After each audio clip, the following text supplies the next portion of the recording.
Now on Spectrum Bay News 9. As one nation, we mourn alongside every single family that has lost loved ones, including the families of our great veterans. Today we honor our fallen heroes who died for our freedom, how local groups and families are remembering them. And as millions of Americans celebrate Memorial Day, the coronavirus continues to spread in several states, and now there are fears of a surge in cases. And families across America finding a unique way to bond and travel at the same time. Coming up, we'll meet one Tampa Bay family hitting the road and making memories. I'm Kate McVeigh in for Holly Gregory. This is your news weather now.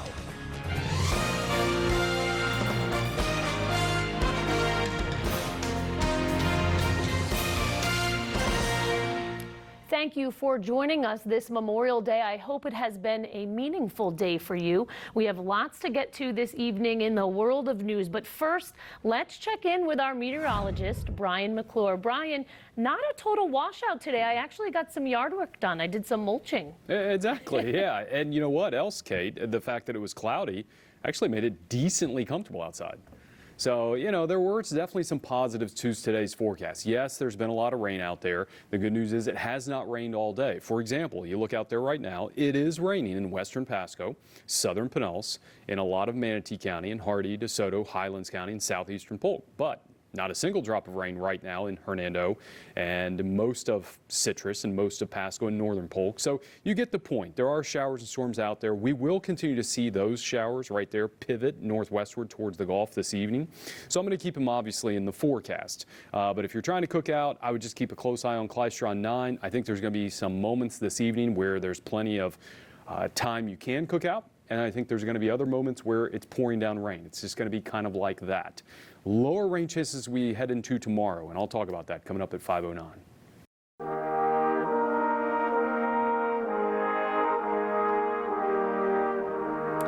Memorial Day 2020, certainly different than usual. The pandemic canceled many events across the Bay Area, but the American Legion in Tampa was still able to honor the fallen in a unique way. Spectrum Bay News 9's reporter Tim Ronka has the story. Seeing this cemetery always stirs memories for Carolyn Eberhardt. Makes me sad. So many men died so young. Eberhardt served in the Air Force and was a combat nurse for a year in Vietnam. She was wounded herself. She saw firsthand the losses we remember on Memorial Day. The wounded were coming in off of helicopters, one right after another, and it never stopped. The traditional ceremony at the Veterans Cemetery on Kennedy Boulevard was canceled this year due to the pandemic. Instead, visitors were asked to stay in their cars to pay their respects. They found a way to join, they found a way to fight for us, and sadly, they died for us. So if we can't find something simple to do to remember them, then it's on us. Still, members of the Tampa American Legion played taps and gave the traditional gun salute at noon. And 10-year-old Max Sanchez brought his violin to the cemetery, saying he wanted to play for his country. A reminder that even during these tough times, remembering those lost doesn't change. It's a very important day. I think of all the people that served and they're dead, they're passed away, and they should be honored. In Tampa, Tim Ronka, Spectrum Bay News 9. A group of families in Ruskin is asking people to take a moment to think about the true meaning of the Memorial Day holiday. They are Gold Star families who honor their loved ones every day of the year. Spectrum Bay News 9's Ashley Paul explains. Boots on the ground.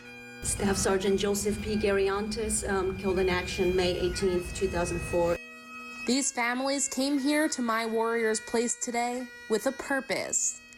Staff Sergeant Joshua Ryan Hager, U.S. Army, Ranger, February 22nd, 2007.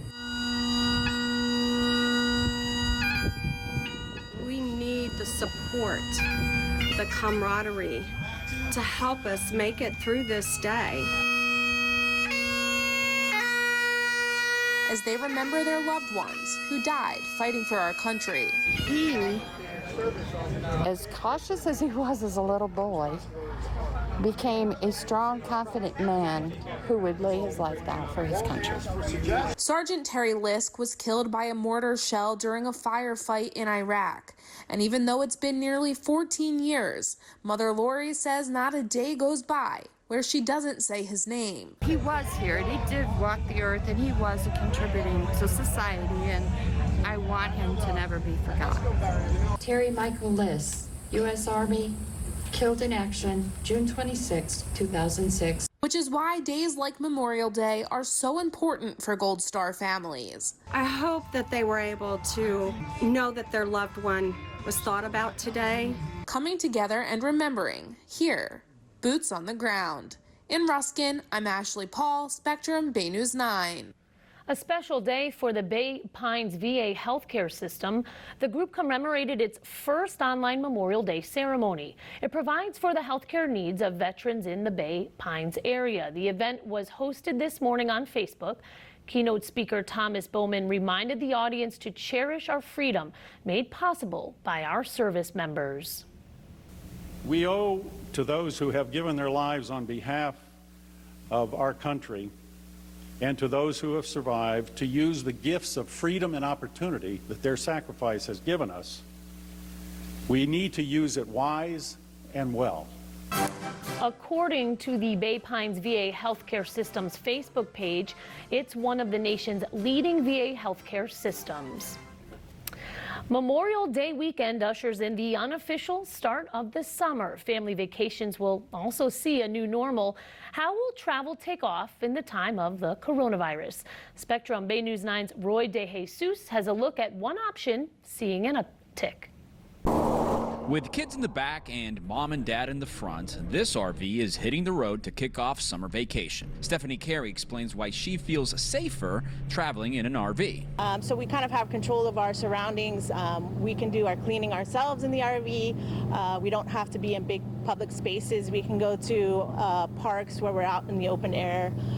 So it just gives a little bit of comfort during this time. The Carey family got into the RV rental business as a labor of love. They loved their first trip so much they decided to buy Mid-Florida RV rentals.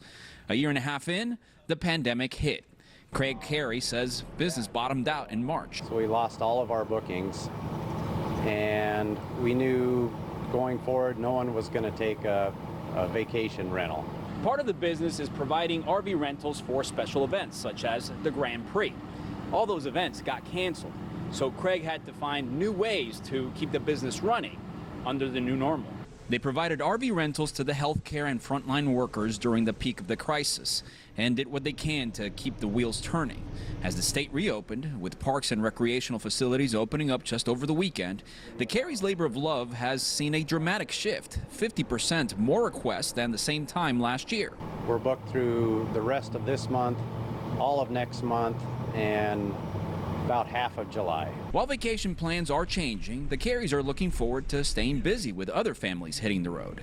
Some summer plans will be the same as eldest son Jack works to get his driver's license. I'm happy I'm learning on this big thing because then hopefully it'll make me a better driver in a car. So it's RV rentals driving the travel economy for the foreseeable future. In Hillsborough County, I'm Roy DeJesus, Spectrum News. All right, something to consider. Now, it's a trend happening throughout the country. RV Share, the RV version of Airbnb, reported earlier in May, bookings have skyrocketed 650% ahead of the summer travel season. All right, let's check on another story we have for you here involving summertime. A quieter crowd on Bay Area beaches following a busy weekend. This is a look at Manatee Beach, where the parking lot was at about half capacity. Signs were posted as well, telling people to stay 6 feet apart. Bay Area deputies had been patrolling all weekend to enforce social distancing guidelines. A somber memorial gathering in Bradenton. Over 300 people organized a walk to remember veteran Joey Drawless, who recently passed from a hit-and-run accident. Drawless's oldest son says he was surprised at the outpouring of support, realizing his father was somewhat of a local legend. It's a roller coaster. We certainly miss him, but he has been this secret angel, I guess, from my brother and I, because we had no idea, to You can stop and ask anybody, and they're going to have some time of a positive story from him now. And my heart is full. We're in a good spot knowing that. The walk began at Robinson Preserve and ended in front of Joey Drawlis's home. All right, before we head into the break, let's get another check of our weather with our meteorologist, Brian McClure. Brian, can we expect this rainy weather to continue into the night? I think there'll be on and off showers and storms out there, yes, Kate, through this evening. I do expect the coverage to decrease later tonight. By about 11 o'clock to midnight, I expect it to really start to drop off. And tomorrow, I do not expect the same type of pattern that we saw this weekend.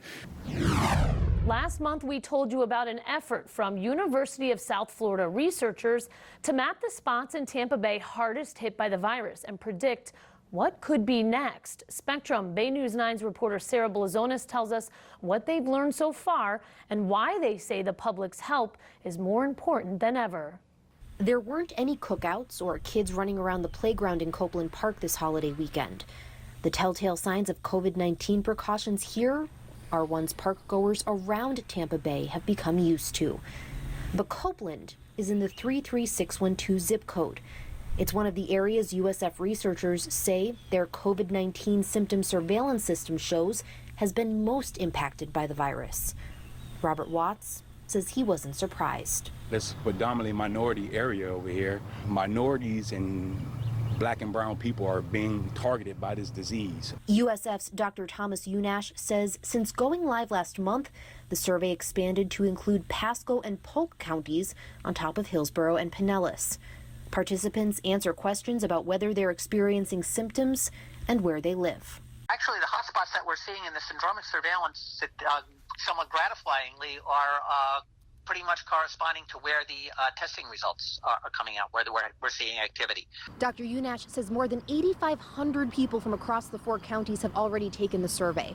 And while he says that's a great start, researchers are looking for even more respondents to help them get ahead of a potential second wave. There's actually a greater capacity now for testing than they actually are seeing people showing up to be tested. So I think now starting to move forward, this is going to become a lot more important to allow the city and the health departments to really target the areas where there may be activity. Parkgoers at Copeland say they aren't nervous to know this is an area that's seen high activity. I'm keeping social distancing, but I still go out, I don't stop. If we go to a store or something, we wear masks, you know, but as far as bicycle riding or something, we're not really that close to people usually. Behaviors Unash encourages the public to continue. In Tampa, Sarah Blazonis, Spectrum Bay News 9. In less than 48 hours, 2 astronauts will launch from Florida's Space Coast on the first crewed mission in nearly a decade. Right now, Bob Behnken and Doug Hurley are quarantining inside the Kennedy Space Center. Spectrum Bay News 9's Jerry Hume has for us rare access to the astronaut crew quarters in tonight's special assignment. We're used to seeing the astronauts walk out of this building, some of their last steps on Earth before blasting off to space. Liftoff, the final liftoff of Atlantis. But this past November, we got special access to see what it's like inside the astronaut crew quarters. This is what we call the Prime Crew Conference Room. So when the crew's in quarantine, this is exclusively theirs. Our tour guide, Shane Kimbrough, knows a thing or two about the quarters. The astronauts stayed here before his shuttle launch. Like if they need some last-minute training, we used to just have the instructors come in here and train us well. The quarantine situation is a little bit stricter now, so they're going to have to video conference the instructors in, but we have the capabilities to do all that. A lot has changed in the decade since the last launch, so the crew quarters were due for an upgrade. The iconic suit room, where the astronauts are helped into their pressurized suits, has been remodeled. It's here where Bob Behnken and Doug Hurley will get ready for their first mission on a SpaceX rocket. Tried to update as much as we can with the budget that we have. There's new carpet and paint as well, along with kitchen appliances. We have a great TV here for them to watch movies or stream whatever they want to watch up there as well in their free time. They can also video chat with their family. The 26,000 square foot quarters takes up a big portion of the Neil Armstrong Operations and Checkout building at Kennedy Space Center. Upgrades have been made to the 23 bedrooms as well, but some things haven't changed. I see a plethora of movies here. Yeah, so that's obviously old school. Back in the shuttle days, the movie companies were awesome and would just send us all their stuff. So we could have lots of DVDs and VHS tapes before that. Kimbrough says it's important to keep the astronauts comfortable the days leading up to their launch. A lot of our astronauts play guitar or musicians as well, so they'll come in here and just hang out and play some tunes. And the folks that have played it, my colleagues have signed it there, and it's just something to relieve the stress or just kind of chill out with their crewmates. Besides the DVDs and guitar, decades-old equipment was kept intact, along with countless Apollo and shuttle photos. Not just a living space for astronauts, but a living piece of our American space story. At the Kennedy Space Center, Jerry Hume, Spectrum News 13.